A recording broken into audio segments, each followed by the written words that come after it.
হয়েছে? তুমি মন খারাপ করে বসে আছো কেন? কি হয়েছে তোমার, বলো আমারে। না কিছু হয় না, এমনিতে বসে আছি। কিছু হয় নাই মানে? তুমি কি ভাবছো আমি কিছু বুঝি না? তোমার মুখ দেখলে আমি বুঝতে পারি তুমি টেনশন করতেছো।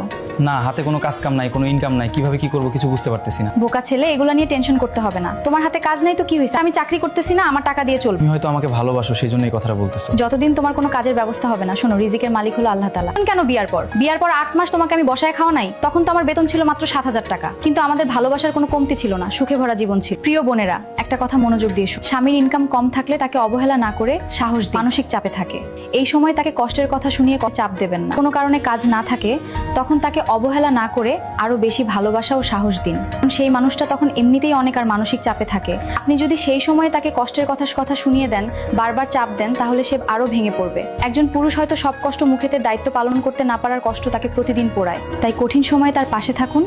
তাকে একটি ভালোবাসার কথা তার অনেক বড় শক্তি। মনে রাখবেন, খারাপ সময় চিরদিন থাকে না। আজ যে মানুষটা সংগ্রাম করছে, কাল সে সফলও হতে পারে। আর যখন সে সফল হবে, তখন এর কথা সে কখনো ভুলবে না।